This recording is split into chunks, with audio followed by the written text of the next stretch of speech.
Hello home makers எல்லோரும் எப்படி இருக்கீங்க? இன்றைக்கி காலையில் முழிக்கும் போதே லைட்டாக மழை பெஞ்சிருந்துச்சு. ரொம்ப ஹெவியெல்லாம் பெய்யலை. ஸோ மழை பெஞ்சிருச்சு அப்படின்னாலே நான் கண்டிப்பாக மாடிக்கு போய் பார்ப்பேன். ஏன்னா ஏதாவது தொட்டியில் தண்ணி தேங்கி இருந்துச்சு அப்படின்னா அதை உடனே டிஸ்போஸ் பண்ணணும். இல்லை அப்படின்னா வேர் அழுகிடுங்கிறதுக்காக. இன்றைக்கும் அப்படி தான் காலையில் போயிருந்தேன். பார்க்கவே அவ்வளோ சூப்பராக இருந்துச்சு.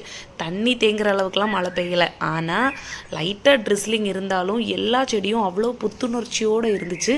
என்ன நம்ம மாங்குன்னு செடிக்கு தண்ணி ஊற்றினாலும் இந்த மழை தண்ணி அப்படியே எல்லா கிரெடிட்டையும் தூக்கிட்டு போயிடும். அவ்வளோ தூரத்துக்கு செடியெல்லாம் ரொம்ப ஹாப்பியாக இருந்தது. குட்டி குட்டி லெமன் பழுத்திருந்தது எல்லாமே உதிர்ந்து போய் கிடந்தது. ஏன்னா நான் பறிக்காமல் விட்டுருந்தேன். அப்புறம் கோவக்காய் செடி பார்த்திங்கன்னா 2-3 காய் கொடி வீசி காய்ச்சிருந்துன்னு சொல்லியிருந்தேன் பார்த்தீங்களா. ஸோ அதெல்லாம் அப்படியே மழையில் செம்ம சூப்பராக இருந்துச்சு பார்க்குறதுக்கே. ஸோ அப்படியே பார்த்தா மட்டும் போதாது அப்படின்னு சொல்லிட்டு வீடியோவும் எடுத்துகிட்டு வந்தாச்சு. ஸோ உங்கள் ஊர்லலாம் மழை பெஞ்சுதா இல்லை ஹீட்டாக தான் இருக்கா? ஆடி சாரெல்லாம் ஸ்டார்ட் ஆகிடுச்சா அப்படின்னு சொல்லுங்கள். இன்னொரு